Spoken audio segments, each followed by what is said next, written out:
Good evening, whoever might be out there. Great, another bad connection, so it might be going in and out, and I apologize.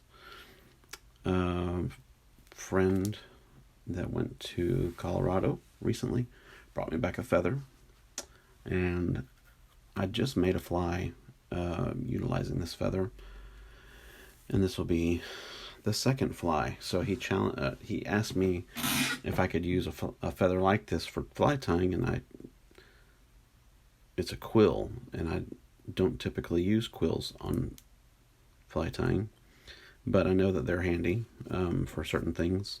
I just don't typically tie the kinds of flies that use a quill.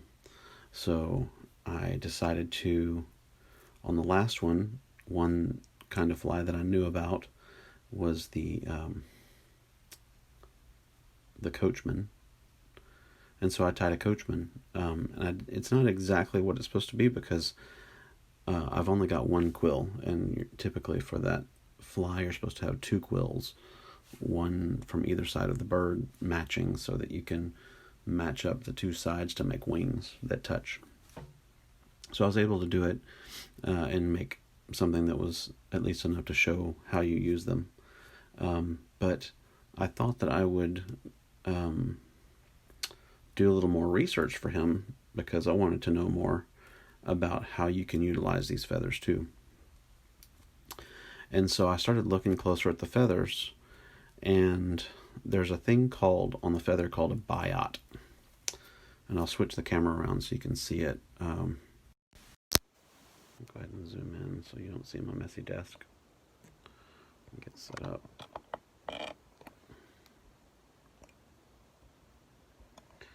My holder here for my camera, which is my phone, broke. So I had to I've got it rubber banded to the holder.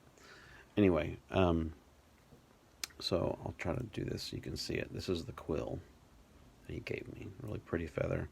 I like how it's got this white part that comes in. But anyway, I don't know if I can make that useful specifically, but it's pretty on the feather. This is the section that I used. Excuse me while I yawn. Woo. This is the section that I cut out from my last fly, the coachman. But the biots, so on this quill, these smaller sections here on this side are called the biots. And what they are is they're basically the same as this, but they're a little bit wider, a little bit stiffer, and you can see they have kind of the colors on the outside, but they're white in the middle. And sometimes if you use like from a goose or from a turkey, these are actually big enough to tie onto the hook and wrap around, palmering them almost to get a palmered look. Gives you kind of a rib effect, segmented look for the bug. These are not big enough to do that, but they are big enough to use as things like tails and wings. So what I'm going to tie is kind of just a beadhead nymph that's going to use these biots for tails, and I might work it out so that there are wings on the sides too, just to utilize more of this feather and for one thing show my friend that gave it to me, Michael, how they get used, and also to challenge me to do more with the feather. So I'm going to get started. I'm going to actually start off with the biots. I'm also going to use a section up here as a wing casing, so it looks like when these bugs come out of the water, their wings are hidden inside, kind of like a caterpillar would have wings inside on a bump behind their head, and then as they come up, they hatch out, those wings pop out and I guess fill up with blood or whatever they have in them, that makes them swell up and inflate almost, and then they are able to fly. But so typically these on a turkey feather, this part is usually used because it's kind of got a marbled look to it. Um, as you can see here on this turkey feather, they'll use this section here, and it kind of gets the spotty look to it, so it's a little more buggy. But you can also use this section. It'll be nice and slick and gray, and it'll contrast well against the hare's ear fur that I'm going to use to dub on this. I'm also going to utilize some peacock herl. Got some strung peacock herl and some copper wire. And these are also weighted. This has a bead on it already. People will often wrap these with lead wire. I've got lead wire, but I've also got a ton of copper wire, and copper's a little bit better for if the hook comes off your line and stays in the water forever. It's better to have copper, I think, than all that lead. So let me go ahead and get started with this thing before I talk y'all's ears off. Thank you for watching, those of you that are, and if you're interested in this enough, thanks for sticking around. I like to try to do step by step and explain kind of what's going on as I go. Hopefully that's not too boring. So this is the black tying thread. So unithread 8/0 black. And I'm just going to start with putting a layer of thread on the hook. This is a eagle claw hook. I used to buy nicer hooks, and one problem is that I've got one fly shop nearby, but I don't ever get a chance to get over there to buy hooks, and I don't typically. Sometimes I'll shop online and get stuff like that, but I've got these hooks. So I picked them up at Walmart, and they're fine for what I'm doing. This is the pack that I got them for about $4 or $5, and you get about, I don't know, 150, 200 hooks, all different sizes, and this is kind of the second to smallest size. Anyway, so I'm getting a good base here of thread and come all the way down to where the barbs of the hook would be. These are bait holders, so they have the barbs on the top. I've already squeezed them into my vise and pressed them down so they're out of the way, and then the barb that's on the bottom I press down because people yell at you if you don't press them down or something. Some trash there. So anyway, let me get these this copper tied in. I'm going to use a couple of pieces here. This is out of old Christmas lights. The lights went out, and I decided to cut off all the lights and just keep the wire. And so I stripped off the green part of it, and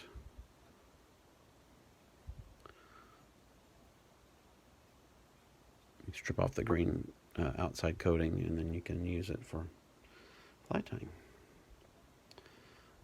In this case, I'm using it more for weight. I'll put another piece on in a second, and that'll be more for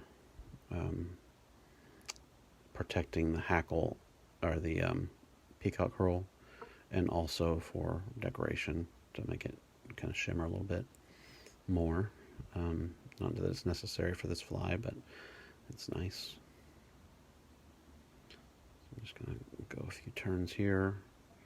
I'm kind of trying to get a little bit of a taper while adding the weight of the wire to the hook. This is a hook that's fished in the water column or kind of bouncing off the bottom. This head is heavy, and this wire is heavy, and it's heavier than flies typically are, so just makes it so that it sinks faster. So I've got this wire wrapped all around. I'm going to go kind of cross with the thread to try to fill in and get this covered up a little better so it doesn't come off or spin around on the fly.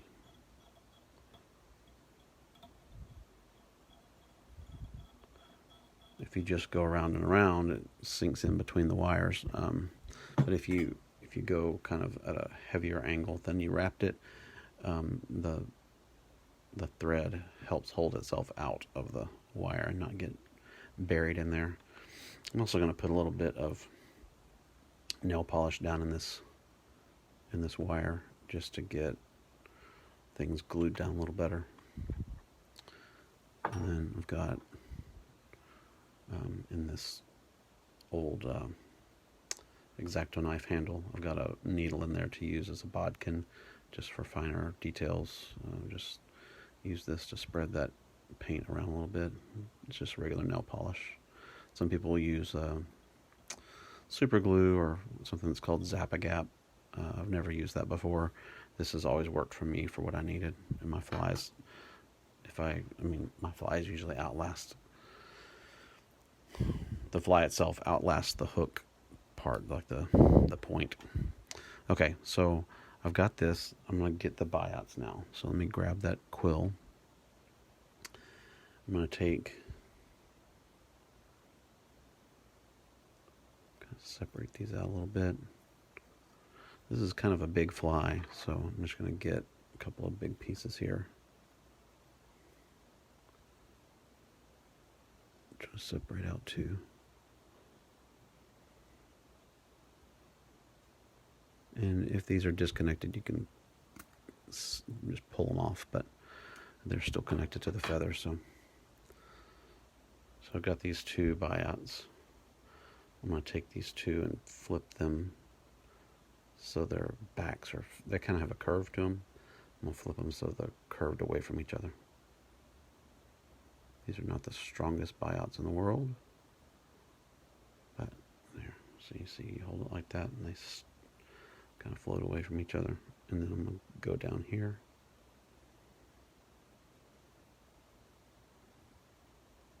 Hold them next to the fly.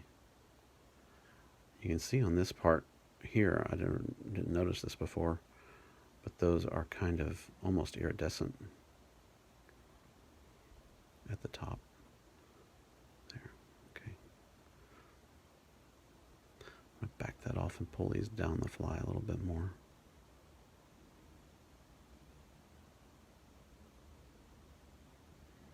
I want them to stick off a little bit more than they do.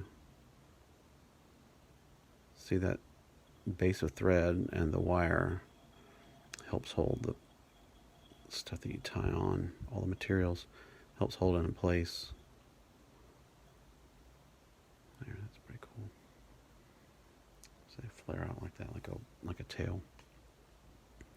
So then I'm going to come in and I want to get these a little bit tied down a little bit further.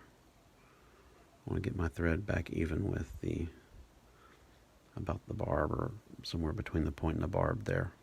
You want to segment out your flies. So now I'm going to go in with tying a piece of wire again. Sorry about bumping that. Tie this in like this.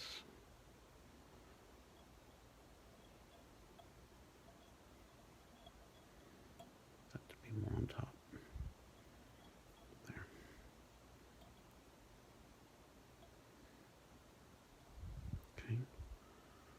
And then I'm going to get my peacock herl. You can buy this stuff still connected to the eye,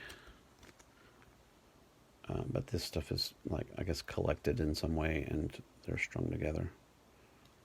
I'm going to pull out a couple pieces if I can get them out. This is several pieces. Last time when I tied my fly, I didn't use enough. And maybe I'll use a few more pieces here and make it look a little better.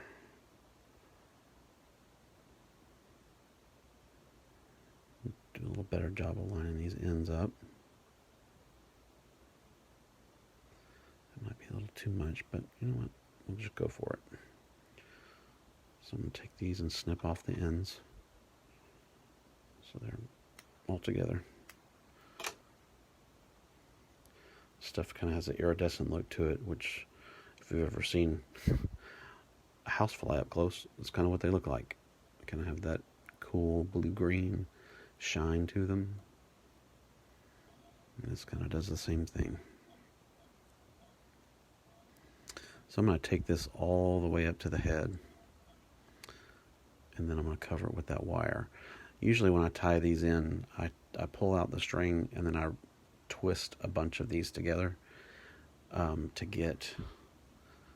I twist them around a piece of thread so it makes them stronger. But in this case, I'm going to use the wire to strengthen them. So I'm just going to take this and wrap it forward in a big bunch like this. I got a wild one there. Okay. And I can still twist them. Get them to stand out a little more. You see how they get fuzz. It's kind of a fuzz that stands up. I'm glad I used as many as I did because these are not the best.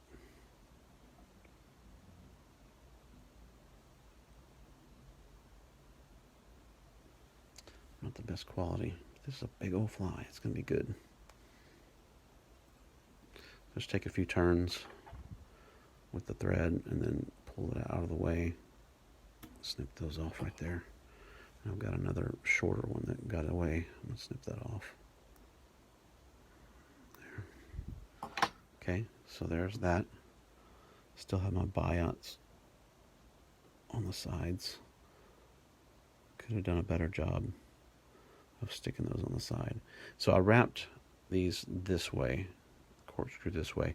I'm going to take the wire and go the opposite way around so it crosses how I wrapped that. And you'll be able to see that wire a little bit shining through.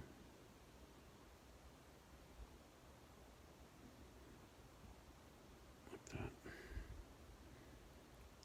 Once I get up here, it's just protection. It's not even going to be seen that much.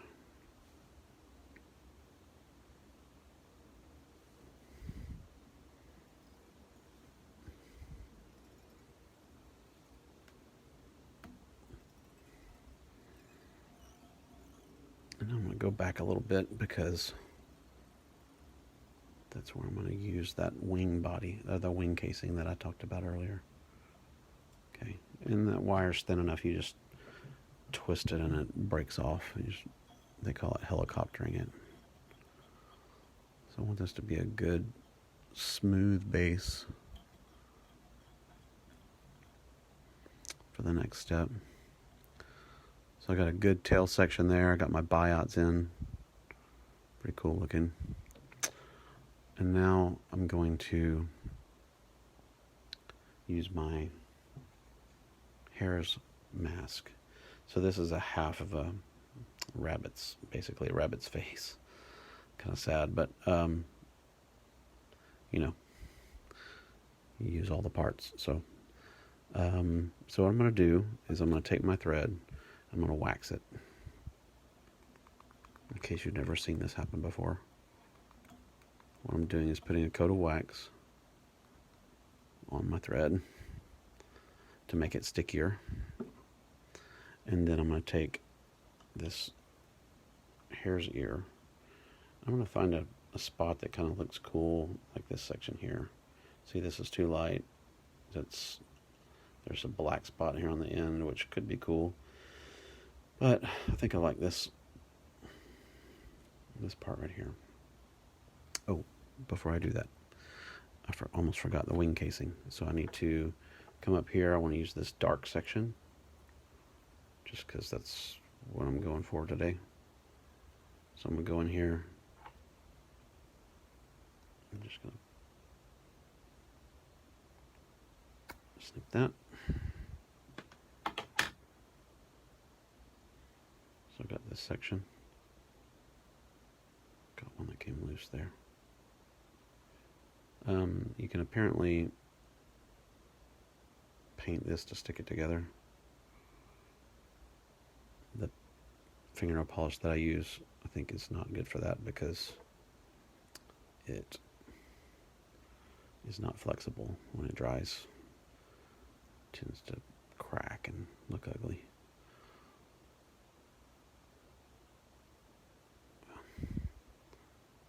Take a few wraps forward to tie that down. Snip off these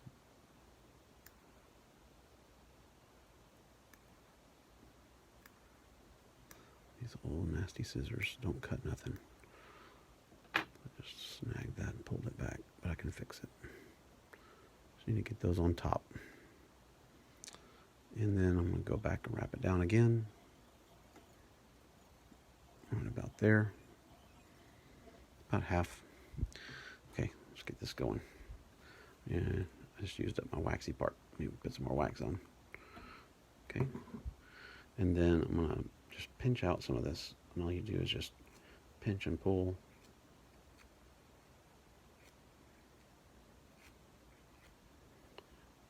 And then you get a little bit in your fingers. And you just start to twist it on. This is called a dubbing noodle. That's what they call it. I'll get some more there.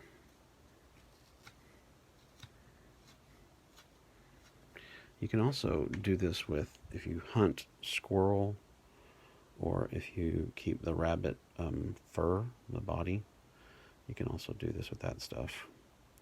You can just skin the whole squirrel and tan it and keep the whole thing. So I'm just going to twist this around now. This will give me a kind of a buggy body. Like that.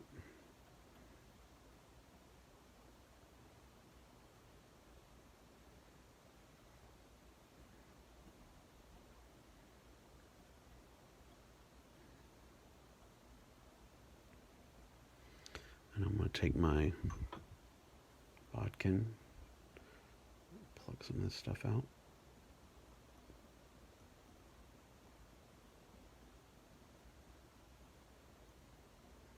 I want it to look kind of like some version of either legs or wings on both sides here. And then I'll take my wing casing, wrap it forward. Just going to lay it over the top, and then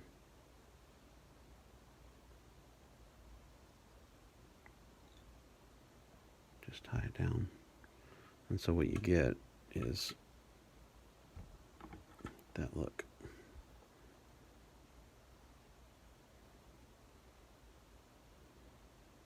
You get some kind of leg looking thing, and then you get the casing sticking out. Go ahead and snip this out of the way. Like that. Get a couple of twists to hold that down.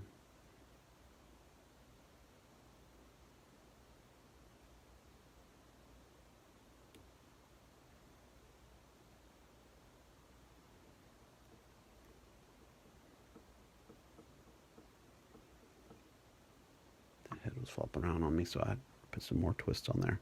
And now I'm going to grab a couple more of those Biots.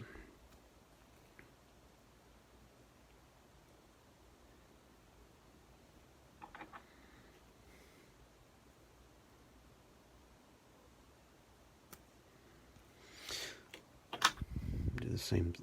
I'm going to use these separately, though. I don't have to face them against each other like I did. Put that one right there. I'm just going to take this and lay it out kind of across the head like that.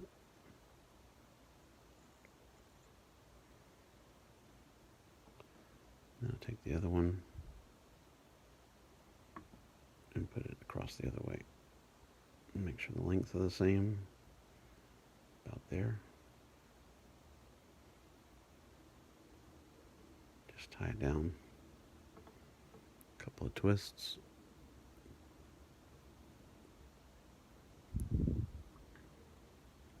Cut off the butts there. Get a couple of twists again to tie these parts down.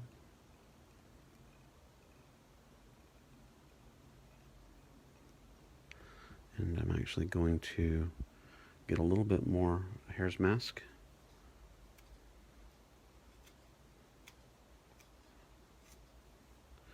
Get a little more wax. I'm about to wrap this fly up a little bit.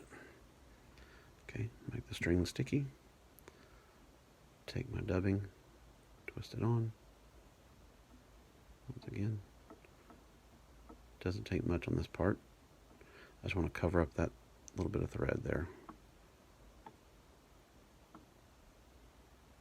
couple of turns, and then I'm going to use my whip finisher. There's a couple of ways you can tie these things off at the end. Some people do this with their fingers. I've never been able to do that. I do have another way that I tie things off with my fingers, but it's not a whip finish, it's a different knot. So that's that. And then I'm just going to do one more time. I'm going to put a little bit of nail polish on the thread before I do it this time.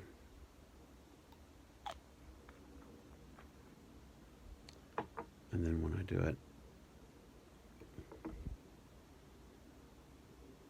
the nail polish will get in there.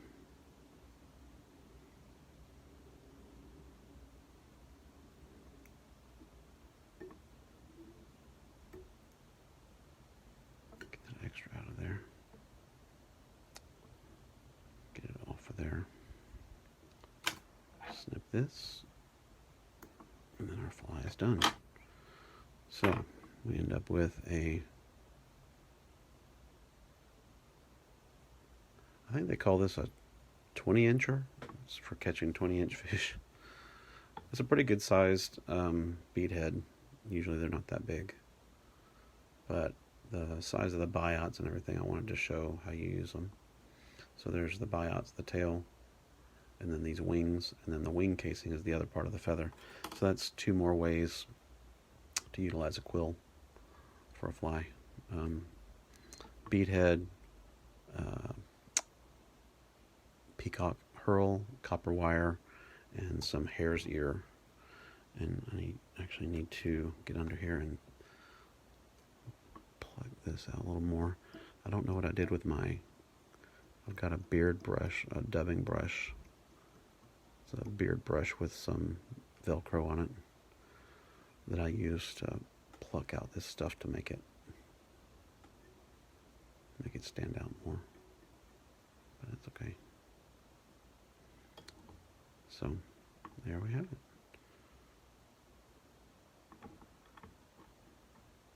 So I hope you enjoyed this tie tonight. I did. I've never tied one of those before, so that's cool. And I got to use some feathers that a friend brought me. And they came from Colorado. So, hope you enjoyed. Have a good night. Carol Freeman, good to see you. Haven't seen you in a long, long time. Have a good night.